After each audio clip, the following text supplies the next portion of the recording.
Hello, welcome back to Tank Talks. So this is an update of my 7-foot reef that we talked about before. If you're not an editor, you can kindly link the video somewhere. But this time, what we're going to do, and for the future, is we're going to give you updates of the tanks because most channels and videos we see is they show you the perfect snapshot of a tank, right? We don't know where it goes from there. We just assume that, oh, we're terrible at it and everyone's so great at it. So I think it's better to give people a more holistic picture of like what it can look like from month to month, year to year, especially if you're new and don't know what to expect. So for now, we're doing my tank. We're talking to several other reefers here in Singapore and going to be visiting their tanks and going through updates on theirs, just so there's more evidence and more kind of things that people can see that may or may not relate to your own issues you have in your tank. So update on my tank, nothing much has changed. I have not added any coral, I have not added any fish since the last time we spoke, but now we have a bunch.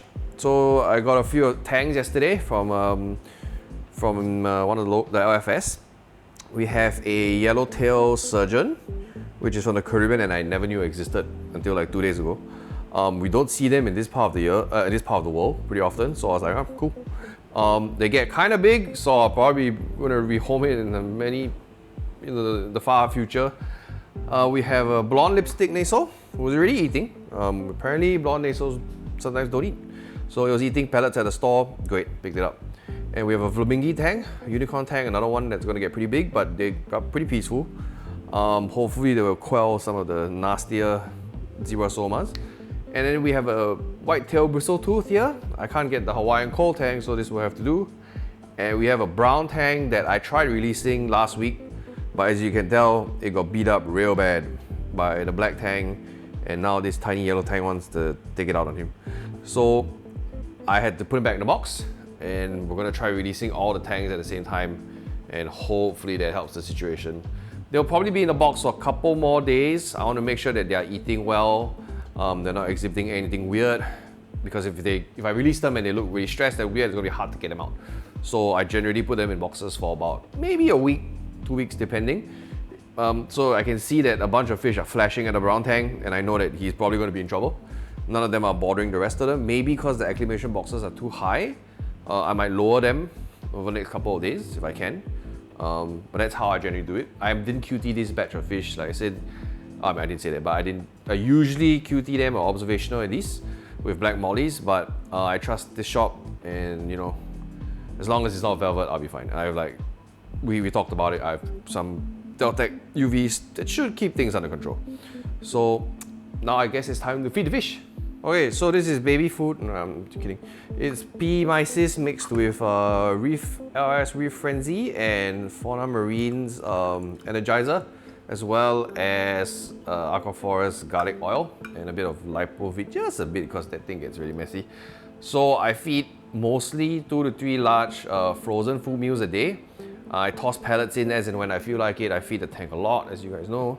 The nitrates are still okay, it's about 50, but I don't care. It's a fish. It's pretty much a fish-only tank with like corals that can't die. So yeah, so let's go ahead and feed them this disgusting muck. But yeah, here you go.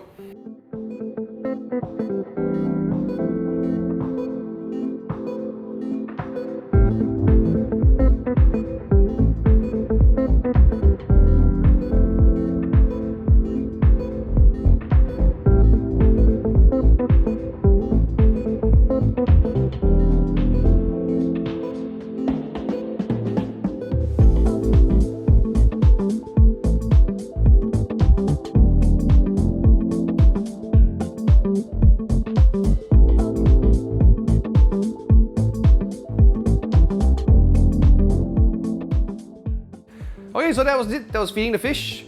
Feeding the fish is probably my favorite part of the hobby. I love looking at fish eating. It's fun to feed corals as well, but you don't get such an aggressive response. And it's always nice to kind of feed them and see them like all chubby and fat. So we're going to continue this kind of series where come hell or high water, whether it's good or bad stuff, we will try to revisit this every month or every certain amount of weeks if there's anything to bring up. But yeah, stay tuned for more on how the tank goes, and check out our other videos that we might have, other series. We have some vlog series of us going to the shops, and we're going to be visiting other people's tanks and just hanging around and having a podcast with some people. So stick around if you like what we're doing. Like, comment, and subscribe, and I'll see you later.